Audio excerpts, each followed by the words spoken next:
আসসালামু আলাইকুম, কেমন আছেন সবাই? আজকে গুঁড়া চিংড়ির সাথে মিষ্টি কুমড়া দিয়ে ভাজি করার যে রেসিপি সেটা দেখাবো। এই জন্য আমি মিষ্টি কুমড়া নিলাম এক বাটি, এভাবে করে কেটে নিয়েছি। আধা কাপ পরিমাণ চিংড়ি মাছ, গুঁড়া চিংড়ি, আধা কাপ পরিমাণ পেঁয়াজ কুচি, 6-7টা আমি কাঁচামরিচ ফালি করে নিয়েছি, আধা চা চামচ হলুদের গুঁড়া এবং আধা চা চামচ গোলমরিচের গুঁড়া। এখন একটি প্যানে আমি তেল দিলাম 3 টেবিল চামচের মতো। তেল গরম হয়ে এলে পেঁয়াজ দিয়ে দিব।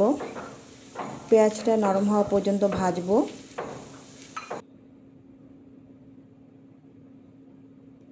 পেঁয়াজটা ভাজা হয়ে গেলে এর মধ্যে আমি হলুদের গুঁড়া, গোলমরিচের গুঁড়া এবং কিছুটা স্বাদ মতো লবণ অ্যাড করে দেব।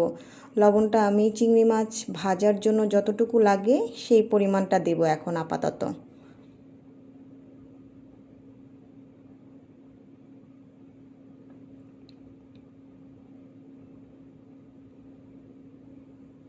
এবার সবগুলো উপকরণ একসাথে ভালো করে মিশিয়ে নিব।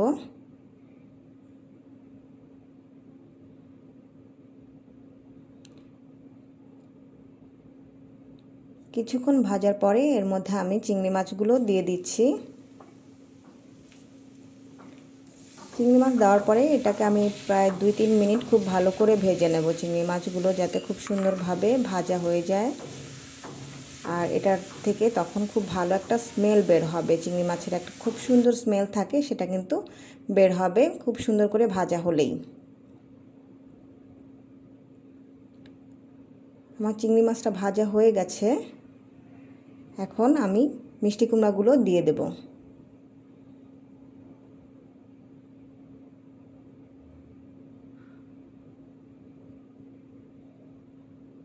ভালো করে মিক্স করে নিব।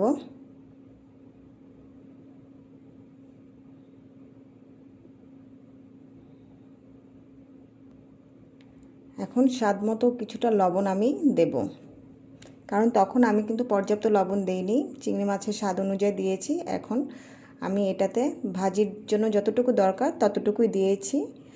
এরপরে আমি ঢাকনা দিয়ে ঢেকে দিলাম। কিছুক্ষণ পরে ঢাকনা খুলে দেখলাম যে অনেকটাই হয়ে এসেছে ভাজিটা। এখন আমি কাঁচামরিচগুলো দিয়ে দিলাম। কাঁচামরিচ আপনাদের স্বাদ মতো দেবেন, যতটুকু ঝাল পছন্দ করেন খেতে ততটুকুই।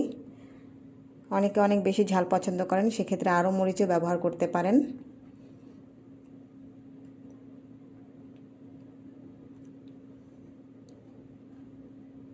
এবার ভালোভাবে আবার আমি এটাকে নেড়ে নেব, কিন্তু এই মুহূর্তে আমি আর ঢাকনা দেব না।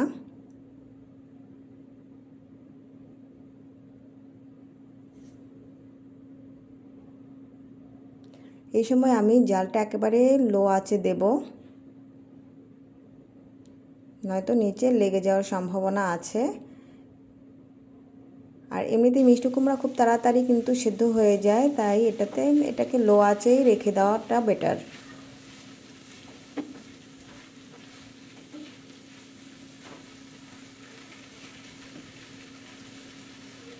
এখন আমি ধনিয়া কুচি দিয়ে দিব।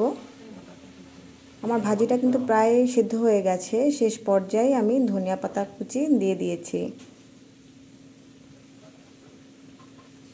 খুব ভালোভাবে এবার আমি এটাকে মিশিয়ে নেব।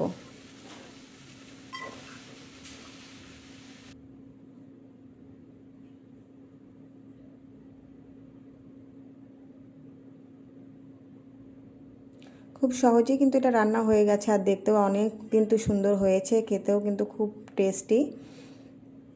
মাত্র 10 মিনিটেই কিন্তু এটা কমপ্লিট হয়ে যায় রান্না। মিষ্টি কুমড়ার সাথে চিংড়ি মাছের যেই ভাজিটা, এটা কিন্তু ছোটরাও খুব পছন্দ করে খেতে, আর বড়রা তো পছন্দ করেই। আশা করি আপনাদের রেসিপিটা খুব ভালো লেগেছে। আমাদের সাথে থাকবেন, আমাদের চ্যানেলের সাথে থাকবেন। ধন্যবাদ সকলকে।